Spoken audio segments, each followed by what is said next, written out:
Now, more than 1 million lives have been saved from cancer in the past 40 years due to huge progress in the prevention, diagnosis and treatment of the disease. The new figures from Cancer Research UK show mortality rates have dropped by a quarter since their peak in the mid-1980s. But the charity, which works closely with Addenbrooke's Hospital in Cambridge, has warned more investment is needed, as Hannah Pettifer reports. Liz Chipchase never thought she would live to see her 75th birthday. She was diagnosed with esophageal cancer in 2018, but after taking part in a clinical trial funded by Cancer Research UK, the cancerous tissue was removed and she was given the all clear.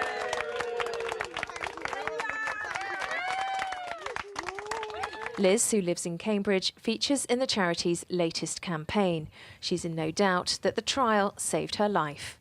It's always a horrible shock to get a cancer diagnosis, but it was also almost unbelievable because I had no symptoms, I was perfectly well, I was enjoying life. How could I possibly have cancer that kills about 80% of the people who get it?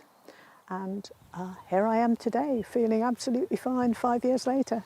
The trial took place at the Cambridge Clinical Research Centre, where they have developed a method of collecting cells from the esophagus or food pipe using a tiny sponge.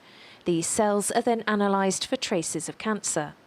Liz's GP referred her onto the trial, but up until that point, she had only suffered from acid reflux. The test results, though, revealed early-stage cancer. It was this early diagnosis that made such a difference to Liz's prognosis and that of many other cancer survivors.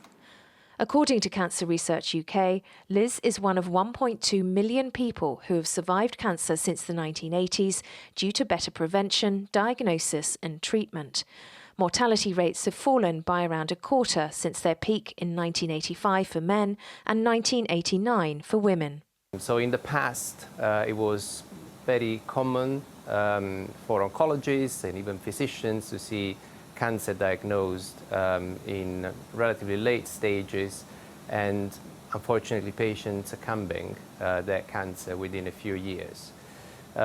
More recently we've seen more patients coming through the door with early cancer, which is very effectively curable, but also patients with more advanced cancer who actually are fully cured with, for example, surgery and conventional chemotherapy.